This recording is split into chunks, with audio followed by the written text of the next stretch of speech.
Welcome students, आपका मेरे channel science classes by doctor Kumkum Saxena में बहुत स्वागत है।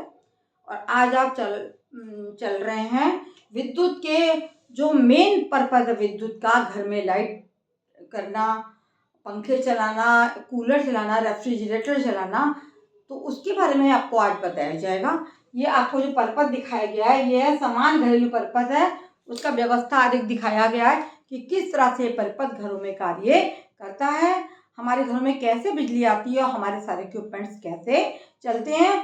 हमारे घरों में विद्युत आपूर्ति जो होती है वो मेंस से होती है। मेंस जो लगे होते हैं खंबे, वो कौन से खंबे होते हैं? जो ज़मीन पर, जो सरकार जो हमारी ज़मीन में गाड़ के खंबे लगाती है और वहाँ से विद्युत पर्पज सबके हर मोहल्ले में, हर शहर में जाल सा फैलाता है तार का, और बिजली के खंभों के सहारे या आजकल जो है पाइपलाइन ज़मीन के अंदर भी बिछना शुरू बिजली की हो गई है। तो भूमिगत केबल से भी हमारे घरों तक बिजली पहुंचती है। इस तरह से ये विद्युत पर्पज आपको दिखाया गया है। इसमें आपको 3 तार दिखाए गए। पहला तार है विद्युन्मय तार, ये लाल रंग का होता है, और ये तार जो है वो इसके ऊपर लाल रंग का एक आवरण चढ़ा होता है। ये दिखाई दे रहा है आपको विद्युन्मय तार, और ये विद्युत मापी लगा हुआ है, और विद्युत प्रदाय है ये, जिसमें बोर्ड का फ्यूज लगा होता है। और एक तार आपका दूसरा तार है उदासीन तार। ये विद्युन्मय तार है जहाँ से विद्युत बहती है, लाल रंग का होता है। ये एक उदासीन तार साथ साथ में दौड़ता है, जो हमारा जिस पर काला आवरण होता है, और ये बोर्ड के फ्यूज जो लगा हुआ है इससे होकर निकल के ये जा रहा है, विद्युत मापी में चला जा रहा है। तो उदासीन तार का क्या कार्य होता है? इसका काला आवरण इस पे चढ़ा होता है, और दोनों तारों के बीच में ये तार और ये तार, ये विद्युन्मय तार है, ये उदासीन तार है, इन दोनों के बीच में 220 वोल्ट की विद्युत जो है सप्लाई विभवांतर होता है। और इस प्रकार से दोनों तार हर घर में जाते हैं, जिससे कि बिजली मिलती है। घर में लगे मीटर बोर्ड से जो लाइट है वो कैसे जाती है? पहले मुख्य फ्यूज में जाती है, और मुख्य फ्यूज से होकर ये विद्युत मीटर में, ये हमारी विद्युत जो है सबसे पहले काहे में जाएगी? मीटर बोर्ड में घर में जो लगे होते हैं उनसे, फिर मुख्य फ्यूज से होती हुई ये विद्युत मीटर में प्रवेश करते हैं ये तार, और पृथक पृथक परिपथों से विद्युत आपूर्ति घरों में की जाती है। इनके लिए अलग अलग परिपथ बनाए जाते हैं। पहला परिपथ होता है 15 एम्पियर का, है ना।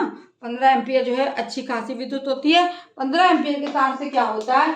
15 एम्पियर, एक आता है 15 एम्पियर, एक आता है 5 एम्पियर। 15 एम्पियर के तार से क्या होता है कि जो हमारे घर में बहुत सारे इक्विपमेंट्स हैं, एसी है, कूलर है, गीजर और कूलर आदि चलाए जाते हैं।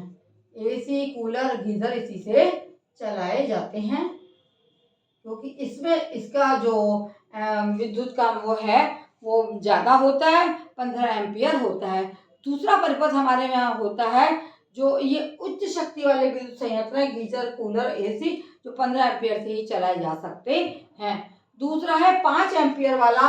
5 एम्पियर वाला जो होता है हमारा जो विद्युत परिपथ है या विद्युत धारा 5 एम्पियर की जिस तार में बहती है, उसमें क्या होता है कि उसका अनुमतांक का प्रयोग, बल उसके अनुमतांक का प्रयोग, इसके अनुमतांक का प्रयोग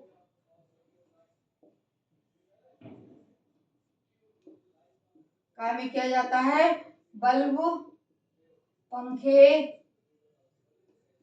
आदि को चलाने में किया जाता है। आदि को चलाने में जो 5 एम्पियर की विद्युत धारा है वो इन चीजों को चलाने में की जाती है। तीसरा है भू संपर्क तार, ठीक है, जो ऊपर ऊपर जा रहा है भू संपर्क तार।